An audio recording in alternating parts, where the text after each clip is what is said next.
Welcome to Red Gauge. I'm your host, Kyle. Thanks for signing on. We're here with Alec Jose, who's, despite the fact that he only lives about an hour away from me, is actually joining us from Scotland. So, Yeah. what are you doing? And what are you doing, Alec? Oh, we got the Rogue Invitational this weekend. This weekend coming on up on the 1st of October, and I'm coaching Lucas Hatton in the show. Yeah, it's gonna be rad. I'm really excited to see the results. It's a big Me show, too. and I'm hoping that it goes well. So thanks for coming. I asked you to come back on again today because I did my first Strongman show. We did the More Power show, which you guys host at Dungeon Strength, and it was a delightful time. So I want to give a quick shout out to everybody who gave their time and energy, who was there. So you were there, Lucas was there. Sturge and Sarah were helping out with spotting and coaching and stuff, and so it was a really great time, and I had a ton of fun doing it. It was a great show. I think the show's been around for 2 or 3 years now, and it's definitely like the mess around show of the year. Uh-huh. People can get their feet wet in a not too serious environment and have fun. Yeah. It was a really great, like very welcoming environment. It was nice to have somewhere to go and try things out where the stakes weren't super high, you know. And there's quite a few people there. There was a much bigger group than I was expecting. Yeah, the show has grown every year to a pretty sizable amount of people, but it's great. Like it's always super fun. And again, my favorite part of that show is just the environment. Everyone's pretty chill or just intentionally being a goofball. Hmm. Yeah. Yeah, I really appreciated how helpful everybody was. Even there's only one guy competing with me in the Masters, but he showed up ready to party and he wanted to win, and but he was also super helpful the whole time, like just tons of good advice, and it was a really good time. Awesome. I'm glad you like it. And you competed well. Yeah. I was a little nervous about it. You know, we had you on at the beginning of summer, but I tore a pulley in my hand, and so I was real limited on my ability to work out, and I only actually signed up for it about 4 or 5 weeks before the show. And so my prep for the show was pretty pretty condensed, you know. Yeah. I was showing up not in great shape. I was pretty nervous about it. Yeah, So, man. You'd be surprised. Sometimes those shorter preps are the best ones. yeah, yeah.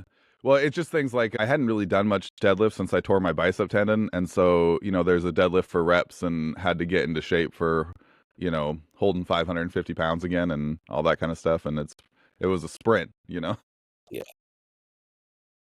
So I was hoping that we could kind of pick your brain a little bit about getting ready for the show because doing a strongman competition was something that was unlike any sporting event I've ever done before. I definitely left that the most tired I've ever been after a competition, you know? And so I was hoping we could talk a little bit about like prepping for a show, making it through the show, what people can expect if they're doing it for the first time, why it's the best sport ever, those kinds of things. Sure, yeah. Yeah, we can do Yeah, all yeah. that. Cool. So, um, about let's start with like prepping for a show. I felt pretty fortunate that I was able to come up and like touch a stone for the first time. That was a pretty interesting experience. I came up to the gym on a Sunday, and you guys walked me through how to pick up a stone. Um, that was I think I did like 5 or 6 picks, and then my arms were just kind of like weeping blood.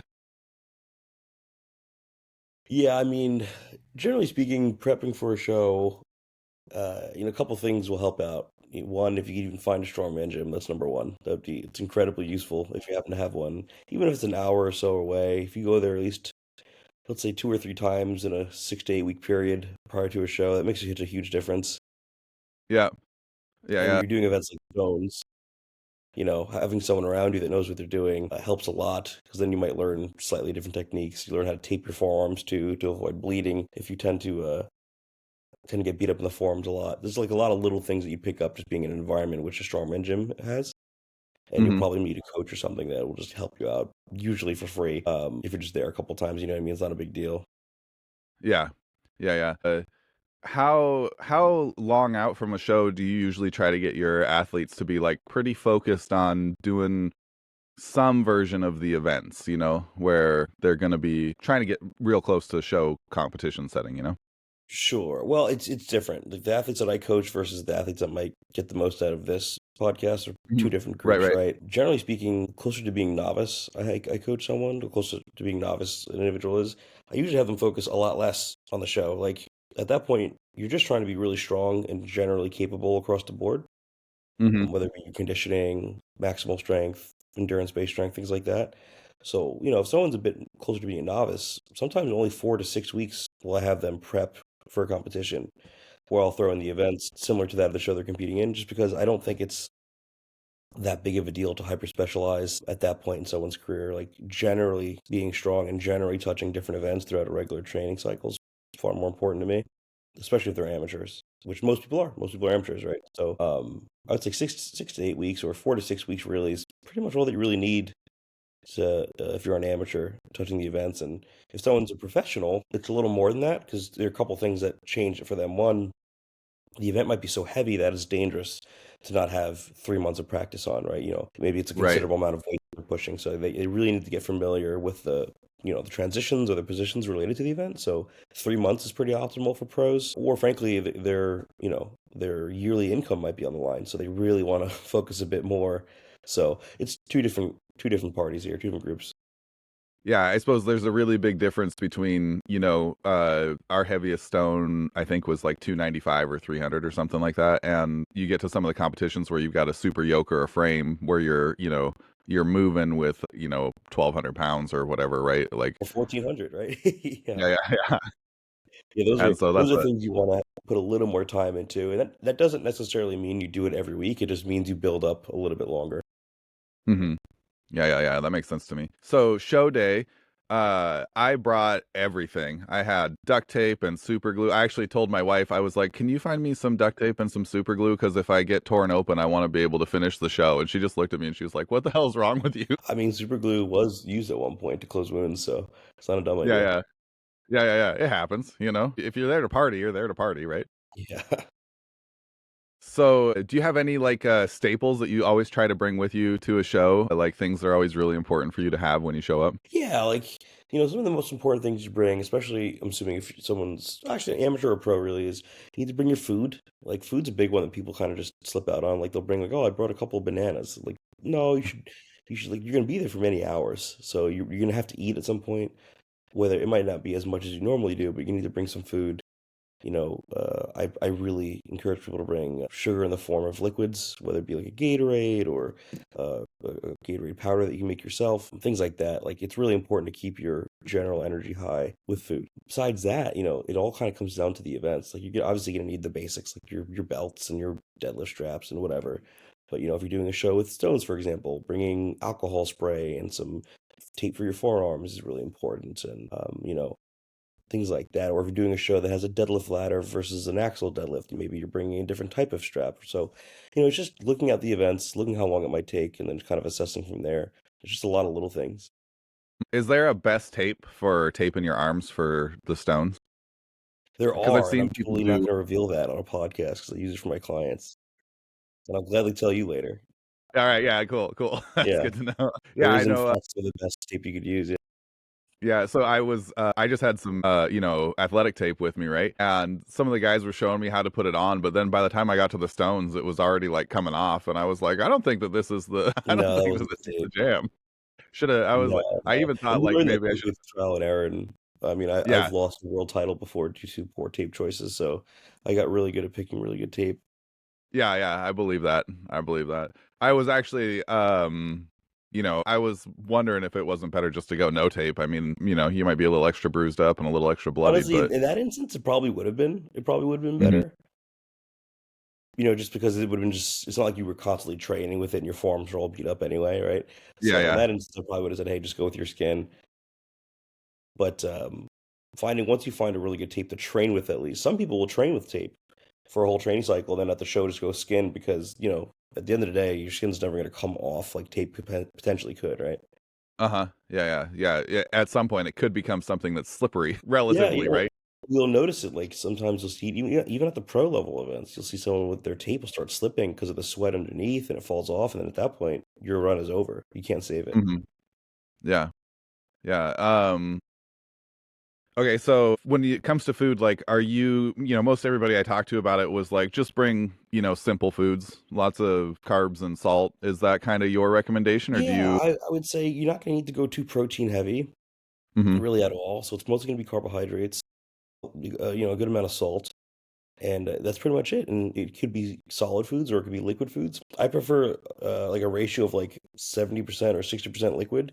just because, depending on what the events are, you're not going to want like a solid meal in your stomach the whole time. You know what I mean? Like, because it could be distracting or you could feel too full. And if you're trying to do like a sandbag for max distance, there's nothing worse than having your stomach full while you're trying to run as far as you can with a weight on your chest, right? Uh-huh. Yeah, that is a really interesting dynamic when you get like some sustained compression on your body and you got to change the way you breathe and the way you brace and everything. So then Totally having that different. pot, yeah, having that pot in your belly wouldn't feel great. No. Okay, so we got into the show. The first event was a overhead press for reps. I learned a couple lessons in the first couple events because I think we had to do 205. I did 13 reps or something like that. Yeah. 11 reps, and I think 13. But I hadn't really done much push press in my life. So it comes up a lot on the show that I've got 1.5 billion injuries, and so dislocated shoulders, and I got into powerlifting and overhead press wasn't really a priority. Uh, Mhm. I think the first time that I overhead pressed more than 200 pounds was like 5 weeks before the show. Like, was That's just, I good. went up to see you and I was like, oh, let's take a stab at it and see how it goes. Yeah. But I did discover that there's like a pacing element. So, like, how should people approach if they got a minute or 90 seconds for max reps or whatever? Like, how should you kind of approach those events? Because I think I did 11 reps in the first like 21 seconds and then had to, was real out of gas after that. Yeah, so generally speaking, before the competition you're competing in, you'll probably do some simulated practice and training that is similar to, the standard that's being held at the show, right? So you always encourage people to do lots of cluster sets or timed sets at comp weight, near comp weight prior to the show, because then you can get a pretty good idea of what you're going to be able to do in a minute, right? So for example, you did 11 in like 20 seconds and then maybe two in the last 30 or whatever it was. Uh-huh. Yeah, yeah. So for you, it's like, okay, let's say you had done a comp run prior to the show, maybe 2 weeks out. You had two sets of 30 seconds at comp weight. Okay, well, every time I did these sets, I was averaging anywhere from 4 to 6 reps, right? So you kind of extrapolate from there and just like, okay, so there's a projected 14 here potentially over the course of a minute. And then you just break it down from there. So maybe you want to do six in about, 25 seconds, 30 seconds, and then you give yourself 8 seconds to breathe, and then you just go buck wild, right? So you have to create these practices in order to kind of gauge where you're at and go from there. And that practice changes depending on the weight. If it's something that's really heavy, then usually I put athletes more towards cluster sets where you're doing heavy doubles or singles with the goal of maybe 3 to 4 reps in a minute, right? But that all depends on kind of what the show is asking for in relation to your ability. Yeah.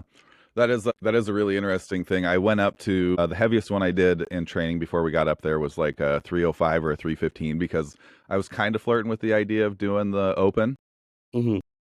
but being my first show and the weights being just a little bit lighter for the masters. My older brother especially, who he trained with Ode down in California and Martins and stuff, and he was like, just go for the lighter show. Like, you'll have more fun, it'll be less dangerous, like Sure. enjoy the fact that you're old enough to get lighter weights. And so he kind of talked me into it, which I don't regret. It was a really fun time. I had a great time competing. Yeah. Brian really showed up in great shape, man. I don't know if I've already done it, but get a shout out to Brian because he was Brian Morcade. really, yeah. Yeah.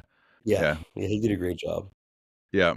And so it was a really good time, but I did go up and try a couple in the low threes, and I just remember that being like my body was not ready for it. Like my wrists hurt, my shoulders were feeling the intensity and stuff, and I was like, it's gonna take a little bit of training before I'm actually like ready to go in and try to rep out that much weight.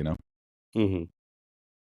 So we had our first was the overhead press, and I won that event, and then we went to the deadlift for reps, and I lost on the deadlift for reps, and I was devastated because deadlift is usually kind of my baby. Sure, sure. But did reps, same mistake on that one. I didn't really pace myself or give myself any breaks. I was just cruising and burnt like my entire gas tank. And it was funny because I knew that I was doing reps faster than was doing them, but when I ran out, he just kept going. And the weirdest thing to me was that it was like my ability to brace that gave out. Sure. So like I just couldn't get like a breath in my belly anymore and like hold my trunk. And I thought I was really wishing that I'd given myself just in between reps an extra breath, either at the top or at the bottom, to just have a little bit of break. Yeah, in that particular case, it really could just come down to like, your conditioning just might need improvement, right? People's ability to move maximal load, whether it be for heavy repetition or let's call it a medium repetition in terms of as long as their body's strong enough, really just comes down to their lungs and how good shape they're in. Yeah. Yeah, and it was definitely an eye opener that I wasn't in good enough shape. Yeah. But we got done with that event and I had like a real nice runner's high going. I was feeling really good. If the show had ended then, I would have been, like singing the praises of like, this is like the best day ever. You just go do these two Yeah. exercises at max effort and you just leave feeling like $1 million. Yeah. And then afterwards, we had the sled push pull for max distance, which in reading the description, I had thought it was going to be like a sprint, like you would pull the sled towards you and push it back across the line, and whoever got done the fastest won. Mm, And so that's what I was training for. So I don't think I ever pushed and pulled a sled for more than about 14 seconds getting ready for the. rough. It was a 90-second max distance. Very different event. Very different event. And I remember like the first time, so you pull the sled towards you, and I had no real technique for it. The sled that was there felt very, very different than the one that I had to practice on. The one I had to practice on had, the wheels, and the harder you push on it, the more force it gives you. And Yeah. so you kind of can lie to yourself in that scenario because it feels about the same level of difficulty. It should feel like it's getting harder. When I was pushing it down and then I stood up and turned around. I was going to try to sprint back and I stood up and just completely like blacked out. Like I couldn't see anything. I guess the question I'm trying to come up with a question here because it felt like a moment where I was like, oh, I should know how to handle this. And I had no idea. Like, what do you do when you run into something like that in strongman? Just hope? I mean, honestly, running into something like that is really just more of a sign of lack of preparation, which it sounds like Uh-huh. you did not prep for that type of event at all. Yeah, not even a little bit. I did zero There's really conditioning. nothing you could do on the day besides, well, that's not true. You could go a lot slower. Like if you find out Uh-huh. something different, you could force yourself to go much slower than you wanted to. That's pretty much the only way you're gonna be able to save your gas tank if it's not Yeah. developed in relation to the task at hand, right? That's really the only thing you could do. But really, at that point, it's just about preparation, the fastest sprinter in the world is going to look terrible against a marathon runner, right? So if one person trained for the event better than the other, they're kind of just fucked. Yeah. Yeah, and I was wrecked on that one. I think Brian beat me by a couple feet on that one, which was kind of. I remember I had the second time I got back, so I did two and some odd laps on the event, and on the second one, I picked up the rope and I went to pull it, and I was like, it's just not going anywhere. Like I'm just so out of gas. Like it's just not really moving. Just not moving. You know what I also thought was really interesting was how nice it would have been to have had access to that particular implement ahead of time just because of the way the rope felt, because the rope was really stretchy. Yeah, that's one thing too. When it comes to like you mentioned it with the turf there, like moving events that involve sleds are completely determined by the surface that it's on. It could be 1,000 pounds, it could be 0 pounds. The surface that you're pushing something on will completely dictate how it actually feels. Hmm. And that particular turf is hard to push things on. It's really Yeah, hard. it felt like you were trying to push it through taffy or something. Like it Yeah, just it's very difficult, really which is hard to good. It make any makes momentum. training good. Like those people that, whatever athletes out of that gym have to go to a show with a sled drag or something, they usually crush because our turf sucks in a good way. Yeah, yeah, If you're not used to that, you're kind of just assed out. Or the rope too. If you're not used to different types of ropes, it'll get you. yeah. Yeah, I thought when I first saw it that like maybe the diameter would be a problem because it's pretty substantial, thickness. But it actually wasn't that bad to hold on to. It was just kind of like that feeling of every time you pull on it, you'd pull, 18 inches and the sled would move like 6 and you'd be like, God damn. Yeah, you were using the green nautical rope. So that's a nautical rope used for ships. So there's a lot of Uh-huh. give to it. So that way it doesn't snap when holding on to ships at a harbor. Uh-huh. Yeah. So that's why You that learn one something new every doesn't day. move as much. It's hard. Hmm. It was funny too because that wasn't really like there were two lanes going at the same time, but they were different weight classes. So like there was like a lighter men's class next to me, and they had it starts with an M, the rope, Mela something. They had a stiffer rope, and Yeah. I was a little jelly. Yeah. Yeah, we had to separate those by classes. That way it was fair at least. Yeah, yeah, yeah. So we got done with that event. That I think might be the most gassed I've ever been in my entire life. Yeah. I went and laid down, and especially after doing the overhead press and the deadlift, right? Like you're already pretty well spent before you show up. And then I went and laid down. There was a really nice guy there who was mostly speaking Russian to me, who made me get back up and walk around. He wouldn't let me lay down. Yeah, it's Vlad. Okay. He's great. So, He's an international IPF powerlifting coach. oh yeah, yeah, yeah. Yeah. He was like, "Nope, get up. You got to walk it off." And I was like, "This asshole." Yeah, he unfortunately really knows what he's talking about. Yeah. Yeah, I mean, I'm sure it wasn't bad advice, just wasn't the Just advice that feels I wanted terrible. at the time. Yeah, yeah. So we got done with event number 3, and again, the most physically exhausted I think I've ever been. Like, it really highlighted how important it is to prep appropriately, because again, I had done basically zero, like slow glycolytic, type of systems for training, and Yeah. I mean, that took my tank all the way to 0, and we had 2 more meets left, and I entered a state of like extreme existential despair. So, how do athletes show up for a meet? Like, what should you be equipped for mentally to know that like, hey, this is really gonna suck at some point, and I got to keep going? Like, how often do you have athletes who just give up? I mean, maybe not your guys that you're coaching, but like, how often do you see it? I mean, the thing that's gonna help the most with that is just exposure. Hmm. You have to kind of expose yourself to that sort of feeling in a controlled way where you're not gonna potentially do damage to yourself, but simulate it pretty close. Because a lot of the training in relation to an event like that, assuming someone's in what's called average athlete shape, if they do training consistently, is just their mental game. You know what I mean? Like that, it's just not quitting mentally because that's the hardest part of an event like that is just not wanting to quit. And you get to people through different methods. You know, some people prefer more of an aggressive approach, old school boot camp way, or some people just need to understand philosophically why they shouldn't quit or whatever. But ultimately, it's just exposure to it is going to help the most. So in your case, that wasn't going to change for you because you didn't train that way. But it's just exposure. You have to just be there more often. And even when you're not there, like for example, actually, there are times in professional athletes' careers where they'll sign up for a show and have a show immediately after or before that's more important. So it's like for example, Lucas is doing the Rogue, right? Immediately after the Rogue, the following week, he's going to the Magnus Classic. He's done exactly zero of the events training for the Magnus Classic.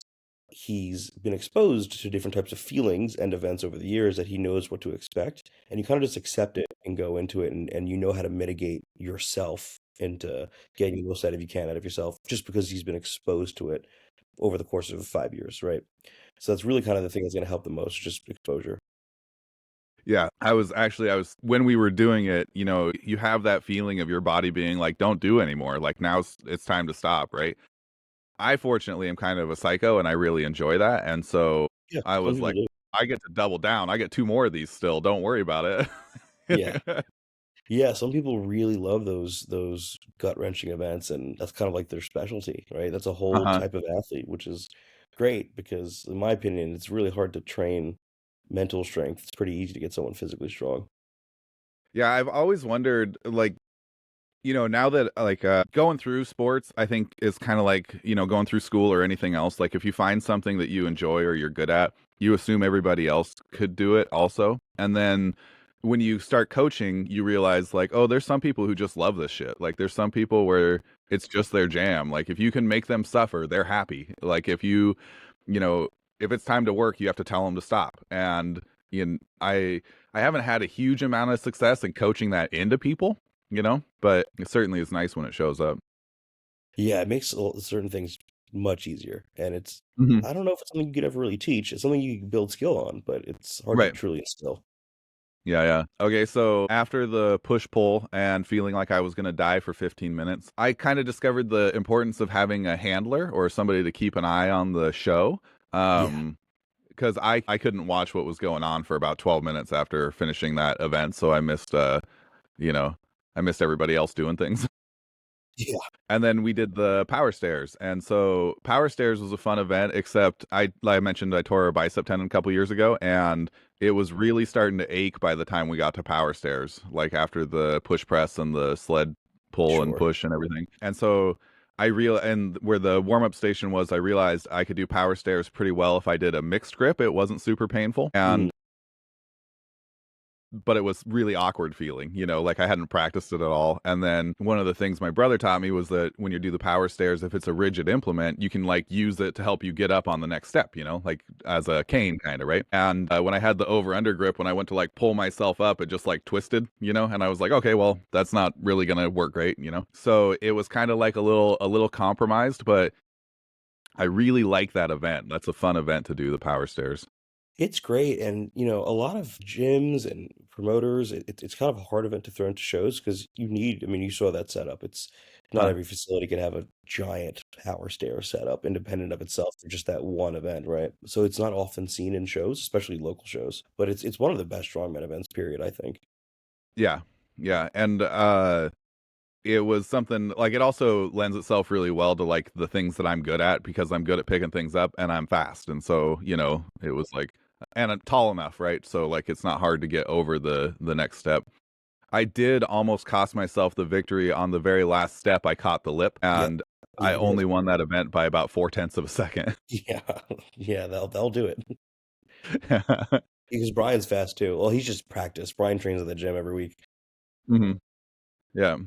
Yeah, and so we're going into that. At the end of that event, we were tied. Do you, when it comes to making adjustments like that, like just switching to the over under grip, is that something that you would consider real seriously, or do you think that that might carry more risk than reward if it's something that you haven't practiced before? I would say it depends on the person, right? Like sometimes you have to make last minute decisions based on what your body needs that you might not have practiced. And if you're confident enough in yourself and you're slow enough, meaning you don't rush, it can pan out pretty well, especially when it comes to like potential injury. That's kind of the only time in which I think it's very acceptable to maybe make a last minute change. I don't usually encourage last minute changes outside of injury because sticking with your game plan is normally the best option because it's what you practice. It's what you had, ideally months of work doing.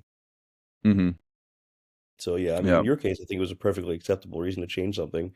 Because you never got the surgery on your bicep tendon, right?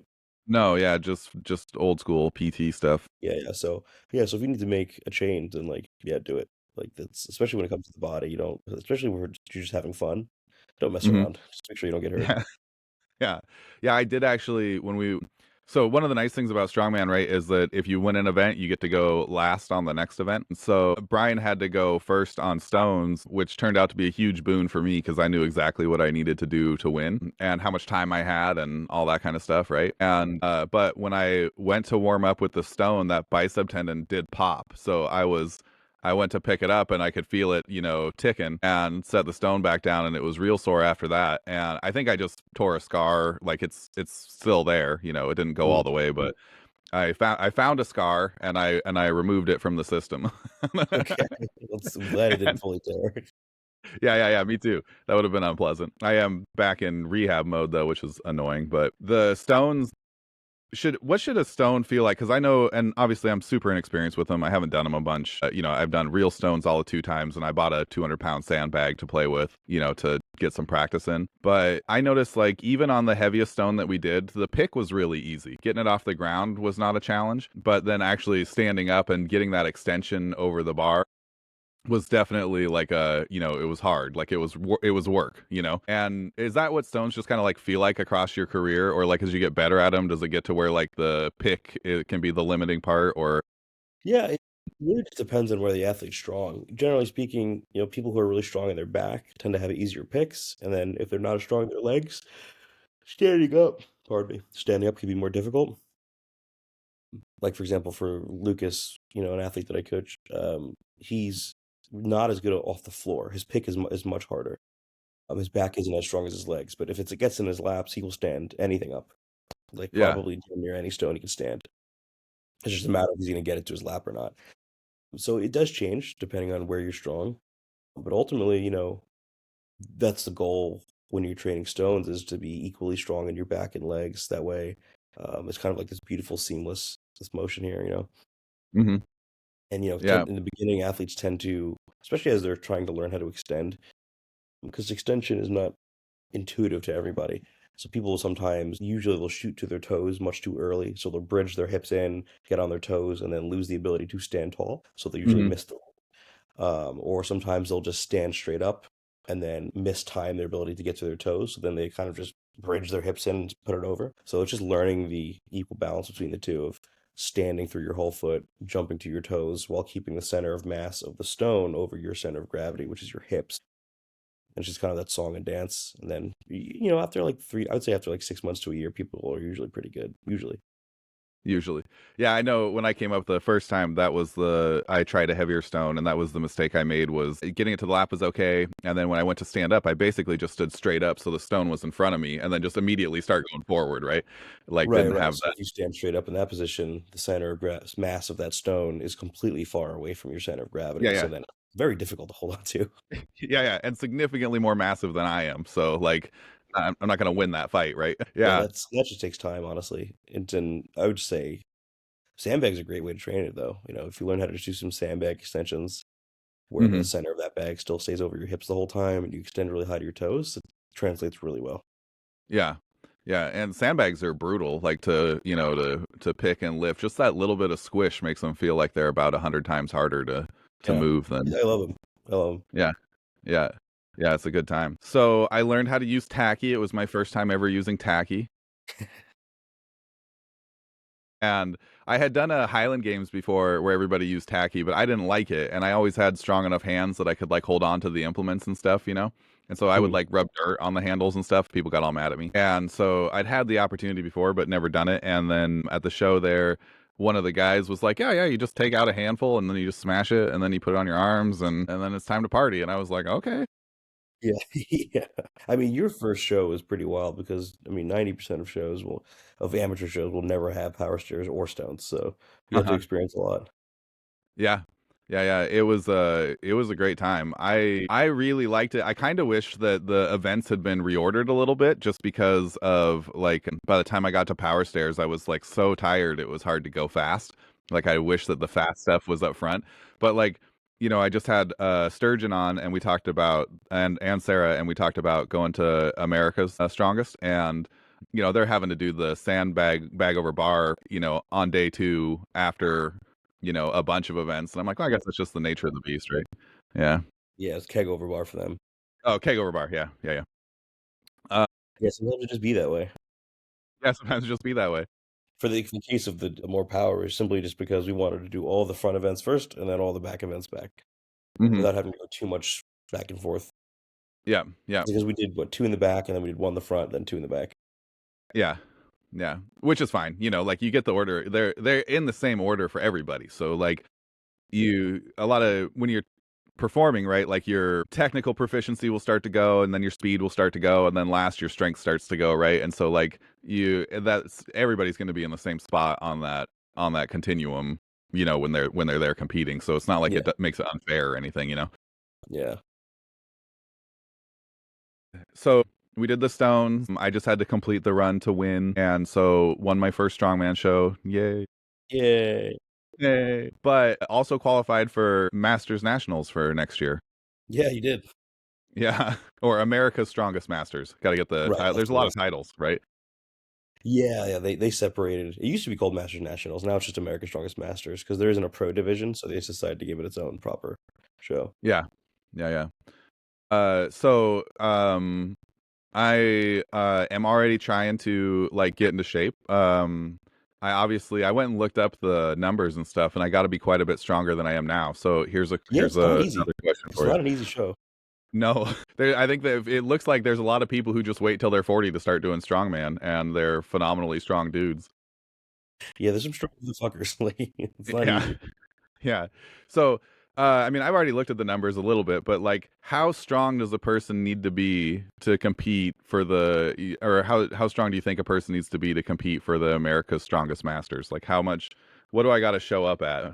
You I know? mean, that's a bit of a hard question. It depends on your weight class. I'm Hmm. assuming you're doing the open. Yeah, yeah, I'll do the open. Sure. I So, could do the 265, but I'll probably do the open either way.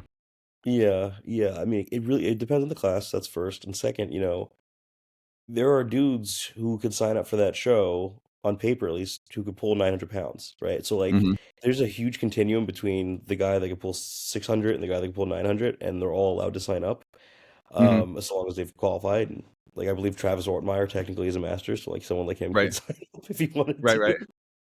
And that's the interesting thing about masters because you have people who are, sometimes just getting into it, or maybe they're moderately experienced strength athletes. Like, oh, I'm just gonna do a masters nationals or something like that, and like, holy shit, why is Zydrunas here? It's one of those interesting things that could easily happen. But I would just say, I mean, I would just look at the numbers, right? If let's say you're a 500-pound deadlifter and it's a 700 for reps, maybe that's not a show you do. You know what I Right, mean? right. Like you have to just be honest with yourself. I would say you have to be within at least, 85 to 90% of the numbers asked of you, a considerable distance out, I would say is a pretty safe margin of bet. And some of the things you should be able to do right away.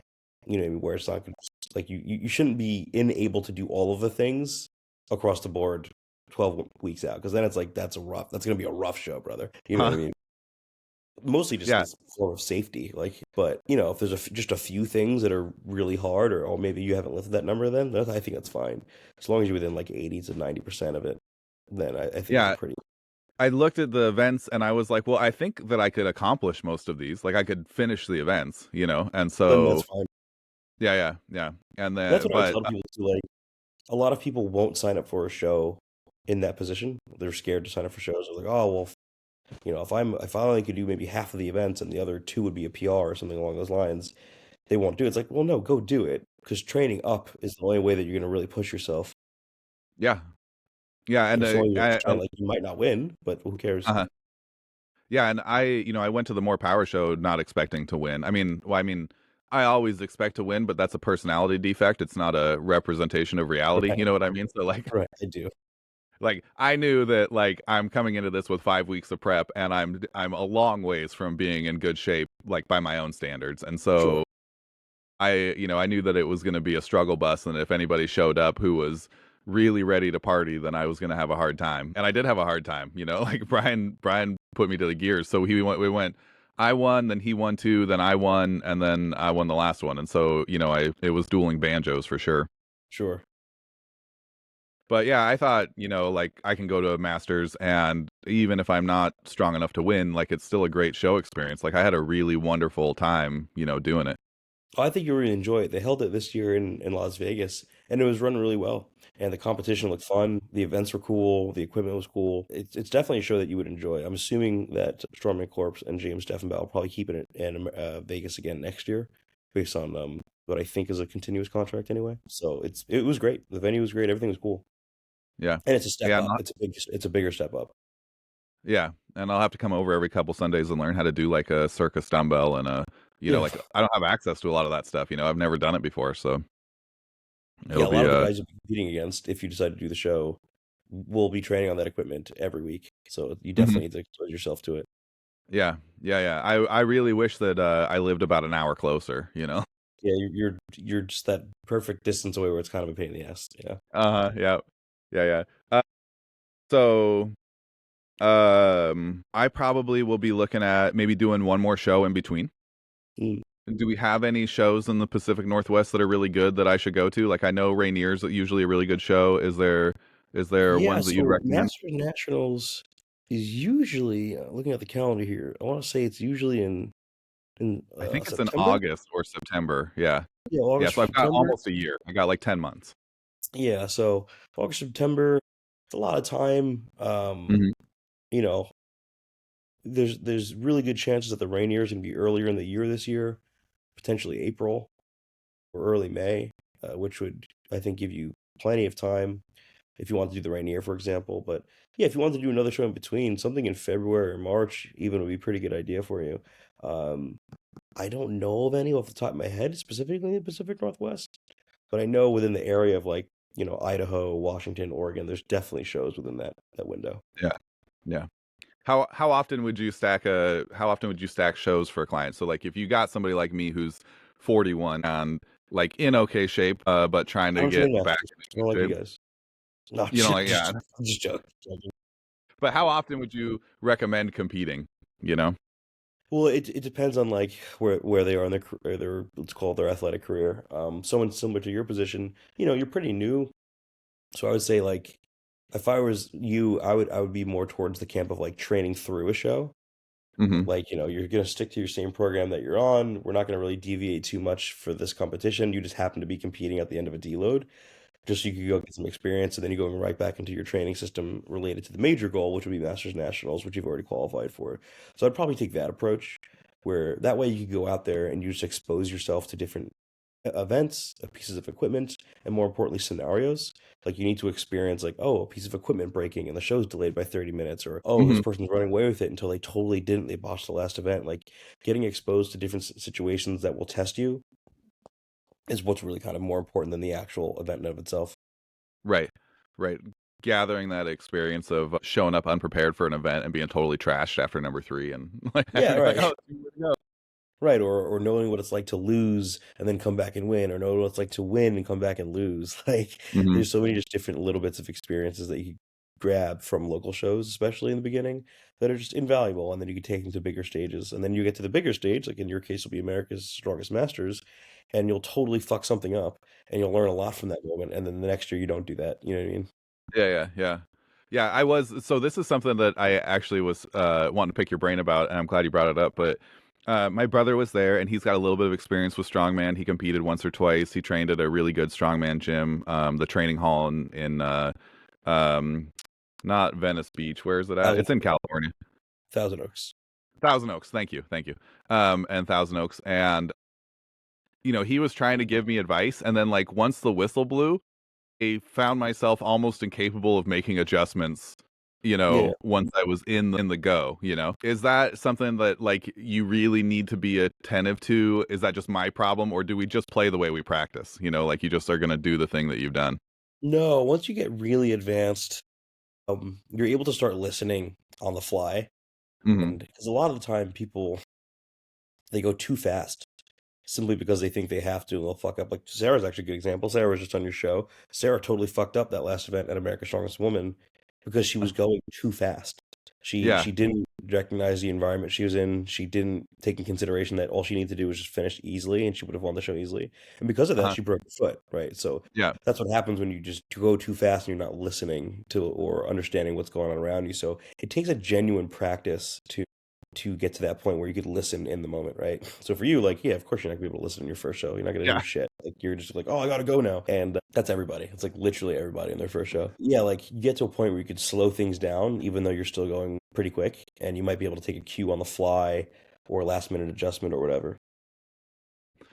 Yeah, I think like on the overhead press and on the deadlift for reps both, we kind of had gone in with the game plan that like I wasn't going to do any grinders. Like when it got to the point where I could maybe do one more, that it was time to stop, right? And on the overhead press, I tried for two more reps because I didn't feel like I was tired. I just felt like I wasn't like in line, like you get the bar gets a little in front of you or a little behind you or something and you can't push through it.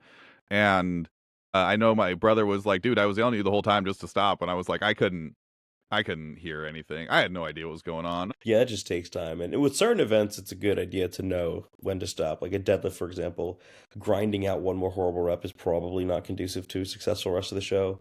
In that Hmm. particular overhead event, it wasn't going to kill you, but yeah, it's important to know when to. Yeah, and how many times have we seen it in powerlifting, right? Where there's like a deadlift specialist who ends up pulling 10 or 20% under what they could because they did an epic grinder on a squat and an epic grinder on a bench and they just don't have any gas in the tank, right? It happens all And the time. yeah, and that's a much more controlled environment with less metabolic demand than strongman, right? So Yeah, you got to be a little protective of yourself when you're going through those events. yeah, absolutely. And you got to be in way better shape, honestly. Yeah, yeah, yeah. Oh, yeah, yeah, yeah. That was really the one of the like highlights of the show. Is for a little while I thought I might die. Where I was in the middle of like that sled push pull, and I was like, I might just die here. I might have a heart attack and die. And then when I didn't die, I realized like I just don't train very hard. Like I have been, just working in my little shed, having a good time, and the amount of pushing myself that I've been doing hasn't been enough. Yeah, it's everybody. That's why environments like gyms, or specifically strength gyms, like Dungeon, for example, Mhm. really important because you will be pushed hard. Yeah. Yeah, yeah. Well, and it's easy to like, especially if you're like, good at it. Like I've been really close to a 500-pound bench a couple times, which, for a 40-pound guy is about what I Right? weighed at the time, right?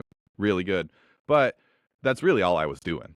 I wasn't really like training, I mean, I was doing all the other stuff, but not at the same level of intensity. So like you kind of are like, well, I'm making progress. And so you feel like you're doing enough, but you're really just kind of blowing smoke up your own ass. And, you know, It can be like that. so you get all done with the meet. I didn't even want to eat for like 36 hours after finishing the meet. Is it hard? Like, do you have a big spread in terms of like how your athletes respond to finishing a meet or how long it takes them to return to like being a regular human? Yeah, it just depends, on their training age and their experience. But, some people need to be alone for a week and don't leave their bedrooms. Some people just want to go right back to the gym. Some folks are kind of everything in the middle, right? So, yeah, honestly, what I just tell people is like, I really don't have people work out after a show for that next week or so. I just tell them like, all right, just go for walks. And if you want to go in the gym and move, feel free. But Hmm. you have to do something. Like, you can't just stay in your bedroom and do fucking nothing. Yeah. That's pretty much the only requirement that I have people is like go move, go do a little bit of something, and just eat normally. And that's pretty much as best as you could do. You could take certain things like 5-HTP, something that helps with like serotonin receptors in your brain, get back to equilibrium. But pretty much just doing healthy things is the best thing you could do. Yeah. Yeah. Yeah. I was surprised at how in the hole I felt, like how much of a deficit it felt like I put myself in. And it was a really good experience. Like I'm really glad I did it, and I look forward to doing it again. But it was I've never had that in a sport event before. Like there's no sport I've ever done where I was that completely just physically broke when I was done. Yeah, I mean, it's just one of those things where if you do it right, you're gonna push yourself harder than you probably ever did. Hmm. Yeah. Yeah, yeah, which was a good time. It was fun to have that. It was really fun to have that. And then I feel like I had one more question for you. Oh, you know what? I wrote down my list of questions before I let you go because I we made it all the way through the meet. Oh yeah, yeah. My last question was, who do we study? Like, who do we go out and look at? If we want to like be a student of the sport, right? Where do we go to learn? Oh boy. Well, it's one of those sports where it's growing in popularity, so like systems like that are growing, but if you want to go learn, really YouTube is kind of the best place.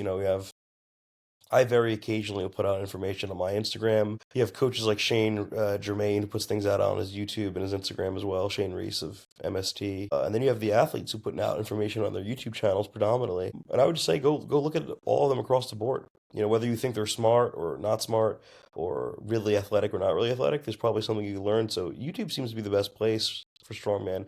And honestly, I would say if anyone really wants to learn how to do this better, expand beyond strongman. Like look at strength and conditioning coaches who specialize this as a job and a career, whether through university or through study or otherwise. And look at other coaches, look at other sports, like look what the Chinese system does in weightlifting, look what the Soviets are doing. Expand your exercise science pursuit to just beyond strongman, and you'll learn a lot more. Yeah, yeah. I think that's great advice. All right. I think that's it. I think we did it. Did we talk about everything we talked about before a show, during a I think we show? did, yeah.